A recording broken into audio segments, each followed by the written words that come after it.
Hello students, I am Ajaypal sir from Vivekananda School, Vani, class 11th, subject physics. Now the next concept is concept of mass. In previous day, we discussed about the unit and physical quantity, okay, in which we discuss about the Q is equal to N, U, where N is the numerical value, U is the unit, okay. There a relationship between the numerical value and the unit, okay. N is inversely proportional to the U. Here what is the meaning of this? Mean to say that if N is large then U is small, okay. अभी देखो यहाँ पे 3 है, यहाँ देखो ये 300 N है ना, तो N बड़ा है और यूनिट है वो छोटा होगा. U mean to the unit. अगर जो N है वो छोटा है तो U बड़ा होता जाएगा, okay. This is the relation between the. Now the next of concept of the mass. Mass of a body is defined as the quantity of matter in a body which can neither be zero. मास क्या होता है?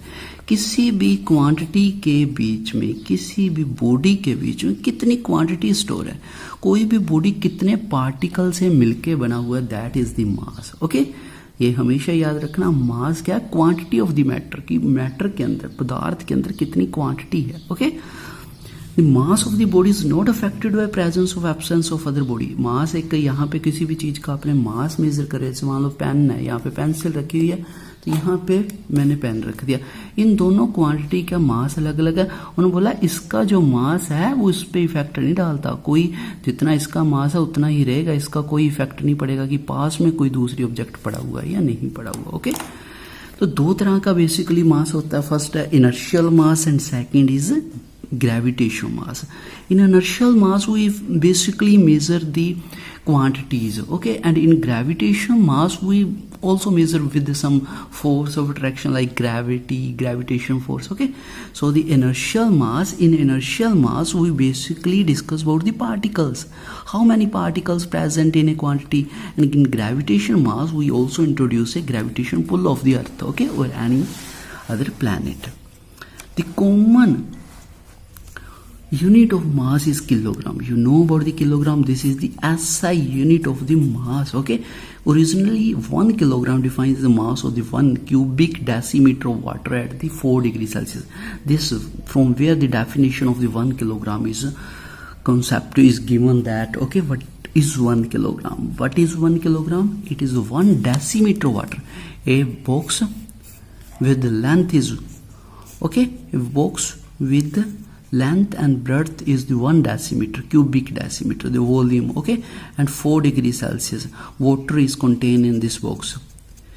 A box in which length, breadth, height is 1 decimeter and water is placed in that box at 4 degrees Celsius. So this is the weight of that box is known as 1 kilogram. एक box के अंदर water लिया गया 4 degree Celsius के अंदर, और उस box की जो लेंथ था 1 डेसीमीटर थी, ब्रेड्थ थी वो भी 1 डेसीमीटर थी, और जो उसकी हाइट थी वो भी 1 डेसीमीटर थी. तो उसका जो मास कंटेन हुआ that is 1 kilogram. Now the concept of the length. The length of the physics is concept of distance in everyday life. आप दिन के अंदर कितनी भी डिस्टेंस मेजर करते हो, all by the concept of the length. Length of object may be defined as the distance of the separation between the 2 points. 2 points, okay. The 2 points are really nearby or very far from each other, that according to you, okay. The distance between the 2 points is known as length. Length of object is defined as distance of separation. Separation आपको पता है, gap between 2 points. 2 point के बीच में कितना gap है at the extreme end, उनके last वाले and से ही मेजर करना है, तो वो कहलाएगा लेंथ. आपको पता है इसका बेसिक यूनिट मीटर होता है, ओके. इसकी आपको जो डेफिनेशन ओरिजिनल की लेंथ कहाँ से आई वो आगे जाके करवाई जाएगी, जैसे किलोग्राम की यहाँ पे थी, ओके. ये आपने बस इतना याद रखना, what is length and what is basic unit of the length, okay. Now the concept of the time. The concept of the time is very old. बहुत पुराना है. आपको पता है कि टाइम बहुत पुराने समय से मेजर किया जा रहा है. जब जो सेलर्स होते थे, समुद्री जहाज वाले लुटेरे होते थे, वो जाते थे समुद्र के अंदर, तो वो भी तो टाइम मेजर करते ही थे। तो टाइम का अलग अलग पैमाना होता था, तो वो बहुत पुराने समय से ही मेजर किया जा रहा है। ओके, पहले क्या किया सन स्टार्स की मदद से मेजर किया जाता था।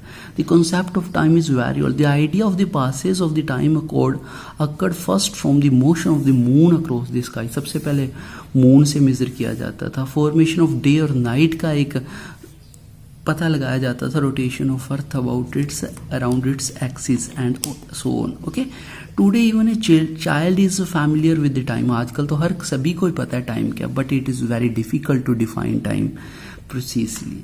ओके, बट ये एक्चुअल में टाइम की डेफिनेशन बताना बहुत मुश्किल है। टाइम तो हम सारा टाइम यूज कर लेते, टाइम क्या हुआ, बट टाइम है क्या चीज़ है। Okay, according to Einstein the time is what a clock reads. Okay, क्या एक क्लॉक क्या बताता है हमें, वो टाइम है। Okay, in fact but this is not A correct definition of the time. Okay, definition of the time correct is time is measured the duration between the two occurrence of two event।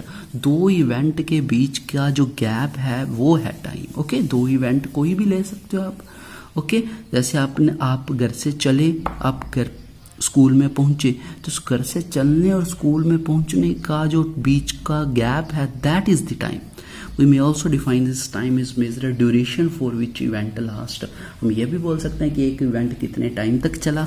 हमने कोई seminar के अंदर के seminar start होने से seminar and होने तक का जो बीच का टाइम गैप था that is also time. Okay, तो इसका जो बेसिक यूनिट होता है वो सेकंड होता है। तो आपने ये एक बार आप सारा एक पढ़ लेना, आपको सारा समझा देगा, बट ये बेसिकली आप जो आपके लिए जरूरी है वो मैं बेसिकली आपको रीड करवा रहा हूँ। ओके, आगे जाके ये डेफिनेशन आगे भी आएगी। ओके, तब हम पढ़ लेंगे।